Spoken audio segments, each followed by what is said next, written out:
Amid tight security and restrictions imposed to guard against the COVID-19 pandemic, former Khmer Rouge head of state, Khieu Samphan, delivered a dramatic 16-minute appeal in which he categorically refused to accept his 2018 conviction for genocide against Cambodia's Muslim Cham and ethnic Vietnamese.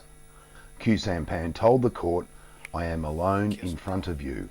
I am judged symbolically rather than by my actual deed and as an individual. That's the end." With that, the extraordinary chambers in the courts of Cambodia ended 15 years of public hearings and went into its final recess.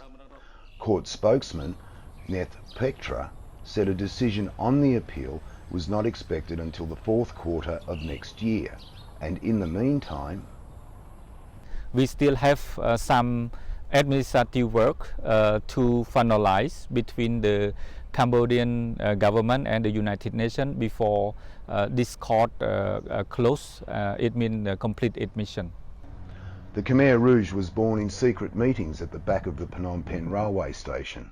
The resulting civil war in Cambodia ended in 1975 when Khmer Rouge leader Pol Pot seized power. His rule lasted until early 1979, when a Vietnamese invasion forced the Khmer Rouge into the remote jungles near the Thai border. By then up to 2.2 million people, a third of Cambodia's population, had perished. Pol Pot died under house arrest in 1998. It was only then that the tribunal became a serious prospect, leading to the establishment of the extraordinary chambers in 2006. Nearly all senior Khmer Rouge leaders died behind bars, awaiting trial, or in violent circumstances. Only Khieu Samphan, 91, survives.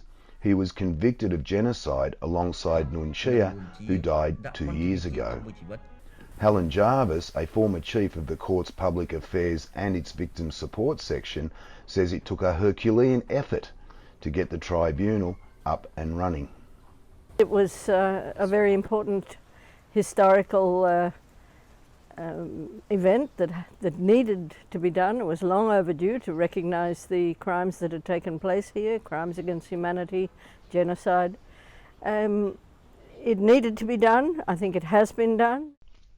Jarvis says the Khmer Rouge court compared favourably with other tribunals, noting the $330 million cost to date is about a quarter of what was spent on the Rwandan War Crimes Tribunal and was about half the budget of the tribunal in the former Yugoslavia.